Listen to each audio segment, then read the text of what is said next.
마지막으로 전세 계약서 써보신 게 언제인가요? 집주인에게 보증금은 안전하겠죠? 라고 물었을 때 기육 보증보험 가입하면 문제없어요 라는 말에 안심하며 도장을 찍지는 않으셨나요?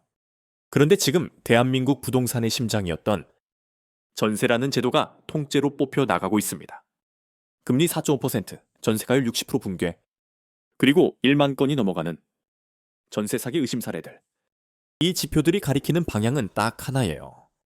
우리가 알던 부동산 전성시대는 끝났다는 거죠. 오늘 영상 딱 12~15분만 집중하세요.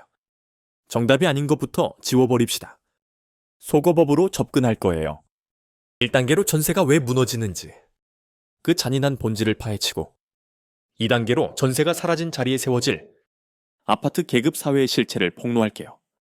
그리고 3단계, 사다리가 사라진 시대에 여러분이 살아남을 유일한 시나리오를 드릴 겁니다.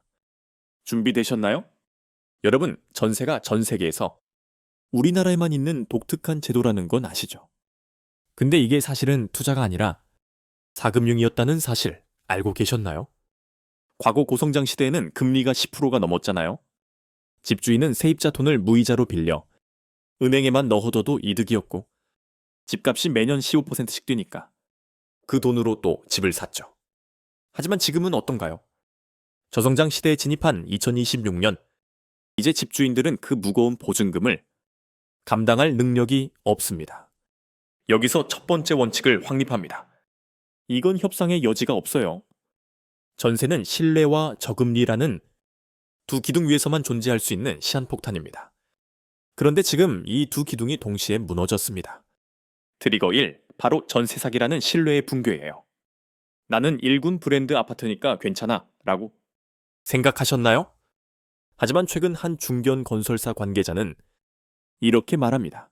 분양가가 급등하면서 시행사가 전세 보증금으로 공사비를 충당하는 사례가 늘고 있다. 이건 사실상 돌려막기다. 소름 돋지 않나요? 이제 세입자들은 깨달은 거죠. 내 피 같은 돈이 남의 집 대출금이나 공사비를 갚는 데 쓰이고 있었다는 걸요. 트리거 우금리의 역습입니다. 예전엔 전세자금 대출이자가 월세보다 쌌거든요. 하지만 지금은 어떤가요? 7억 전세 대출이자 내느니 차라리 250만 원 월세 내는 게 더 저렴합니다. 환율 1,380원대의 고금리가 유지되는 상황에서 똑똑한 2,004국 투자자들은 이제 전세를 찾지 않아요. 아니, 오히려 기피하죠. 내 돈 7억을 무이자로 빌려줄 빼야 내가 직접 굴리겠다는 겁니다. 자, 이제 진짜 잔인한 숫자 시뮬레이션을 해볼까요? 32살 직장인 김자급 씨가 있다고 해봅시다. 현금 5억이 있는 김 씨가 선택할 수 있는 길은 세 가지입니다. 첫 번째, 전세 5억으로 들어가는 경우입니다. 겉보기엔 돈이 안 나가는 것 같죠? 하지만 기회비용을 계산해 봅시다. 5억을 미국 국채나 S&P 500 ETF에 넣어뒀다면 연 8% 수익, 즉 1년에 4천만 원을 벌 수 있었습니다. 전세 사는 2년 동안 김 씨는 눈에 보이지 않는 8천만 원을 벌인 셈이에요. 여기에 인플레이션으로 인한 화폐 가치, 하락까지 더하면 손실은 더 커지죠. 두 번째, 12억짜리 아파트를 영끌해서 사는 경우입니다. 대출 7억을 빌리면 한 달 이자만 260만 원입니다. 여기에 세금과 유지비를 더하면 한 달 유지비가 400만 원을 훌쩍 넘습니다. 10년 뒤 집값이 15억이 된다 해도 은행에 갖다 바친 이자만 3억이 넘어요. 남는 게 있을까요? 세 번째, 보증금 1억에 월세 200만 원을 선택하고 남은 4억을 직접 굴리는 겁니다. S&P 500에 연 10%를 적용하면 10년 후 김 씨의 4억은 약 10억 3천만 원. 월세를 쓰고도 순자산은 8억에 가깝죠. 아파트값이 20% 오르는 것보다 강력해요. 결과가 보이시나요? 하지만 이게 끝이 아닙니다. 진짜 공포는 지금부터예요. 전세가 사라진 자리에 무엇이 들어올까요? 바로 기업형 임대주택과 아파트 계급사회. 전세가 사라지면 갭투자가 불가능해져요. 그럼 보증금을 못 줘 파산하는 집주인이 쏟아지겠죠. 그 아파트들은 기업들이 헐값에 쓸어 담을 겁니다. 이제 아파트는 두 부류로 나뉩니다. 자가를 소유한 소유 계급과 기업의 월세를 내는 임차 계급. 사다리가 치워졌다는 건 바로 이겁니다. 예전엔 전세를 디딤돌 삼아 마련했지만 이제는 월세 내느라 시드머니 모으기도 벅차요. 평생 소득의 40%를 주불하는 월세 노예의 삶. 한 공인중개사는 이렇게 경고합니다. 앞으로 서울에서 개인 전세는 멸종할 것이다. 오직 기업과 계약하는 월세 시장만 남을 것. 여기서 반전이 하나 더 있습니다. 모든 전세가 나쁜 건 아니에요. 하지만 예외 상황 세 가지는 기억하세요.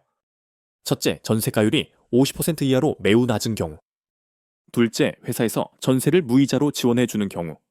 셋째, 청약 당첨 직전이라 무주택을 유지하는 경우. 이 세 가지가 아니라면 당신은 지금 독이 든 성배를 마시는 겁니다. 자, 이제 최종 행동 가이드를 드릴게요. 당신이 어떤 사람인지에 따라 정답은 정해져 있죠.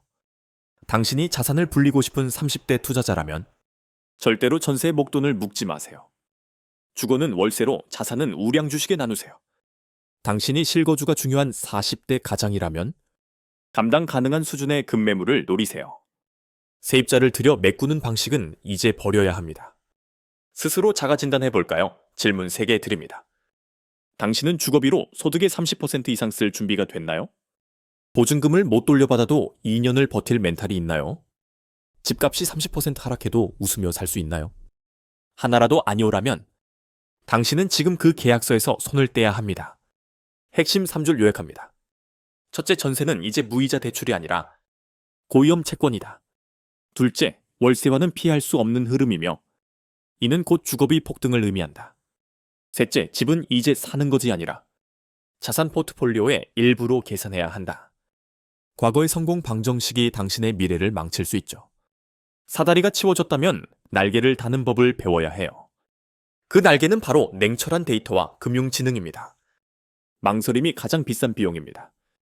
실행하지 않는 지식은 쓰레기일 뿐이죠. 여러분의 생각은 어떠신가요? 아직도 전세가 내 돈을 지켜주는 방패라고 믿나요? 아니면 사라진 세상을 대비해 날개를 준비하나요? 다음은 누구의 차례일까요? 사다리에서 추락할 사람인가요? 아니면 그 위를 날아오를 사람인가요? 정답은 여러분의 오늘 선택에 달려 있습니다. 반드시 기억하세요. 부동산은 이제 생존입니다.